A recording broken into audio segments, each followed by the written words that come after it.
Selamat pagi anak-anak kelas 4. Kembali lagi bersama dengan Ibu Mela. Hari ini kita akan membahas materi bahasa Indonesia tentang teks non-fiksi. Langsung saja yuk. Nah, apa yang akan kita pelajari hari ini? Ada dua hal. Yang pertama, menjelaskan arti kata sulit dalam teks non-fiksi. Dan yang kedua, menemukan informasi dalam teks. Nah, apa saja sih yang akan kalian pelajari dalam menjelaskan arti kata sulit dalam teks non-fiksi?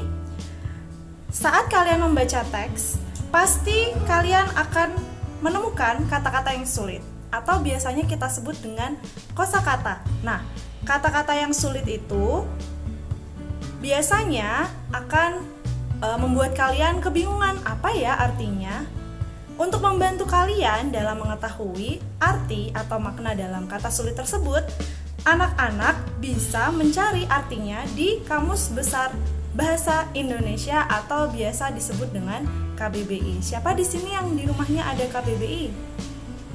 Nah, jika kamu tidak punya KBBI, tidak perlu khawatir ya anak-anak, karena kamu bisa menggunakan internet untuk melihat Kamus Besar Bahasa Indonesia.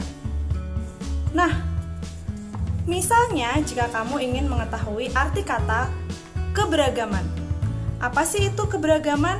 Nah, kita akan melakukan hal-hal berikut ini ya. Yang pertama, siapkan KBBI-nya. Boleh dalam bentuk buku, boleh mencari di internet. Lalu yang kedua, tentukan kata yang ingin kamu cari. Kita kan akan mencari arti dari keragaman. Jadi, kita akan menentukan terlebih dahulu keragaman itu berasal dari suku kata apa? Nah, kata dasar dari keragaman itu adalah ragam. Jadi, saat kalian mencari di buku ataupun di internet, yang harus kalian cari adalah kata ragam. Ingat ya, katanya ragam, bukan keragaman.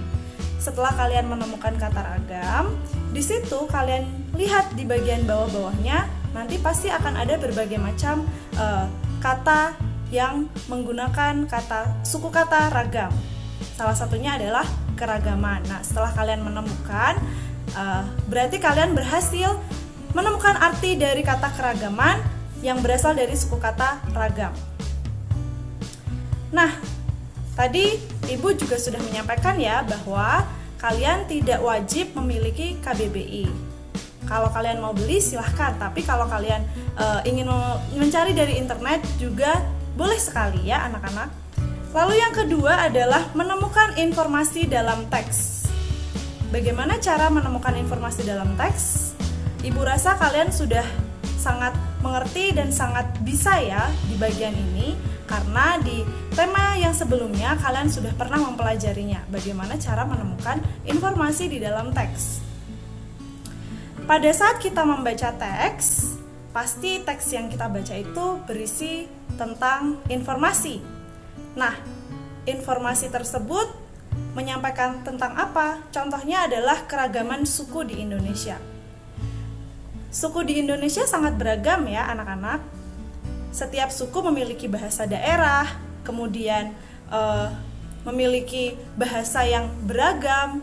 Meskipun dalam satu area yang sama, biasanya ada perbedaan, tetap ada perbedaan. Namun, bahasa Indonesia tetap menjadi bahasa utama karena bahasa Indonesia merupakan bahasa pemersatu bangsa. Makanya ada simbol tentang Bhinneka Tunggal Ika. Salah satu yang dapat mempersatukan adalah bahasa Indonesia. Selanjutnya, salah satu cara mencari informasi dapat juga diperoleh melalui membaca. Tentu saja ya, kalau kalian tidak membaca teks tersebut, bagaimana caranya kalian bisa menemukan informasinya? Karena dengan membaca, kamu dapat memperkaya pengetahuan kalian. Perhatikan 3 langkah berikut ya. Yang pertama, membaca judul teks. Dari judulnya, kalian akan terbantu untuk menemukan informasi apa sih yang akan disampaikan. Lalu yang kedua adalah membaca keseluruhan teks, membaca keseluruhan isi teksnya. Dan yang terakhir adalah mencatat hal-hal penting yang belum pernah kamu tahu. Nah, itu tadi yang bisa Ibu Mela sampaikan, semoga pembelajaran hari ini dapat membantu kalian untuk mengerjakan latihan soal. Selamat mengerjakan, sampai jumpa.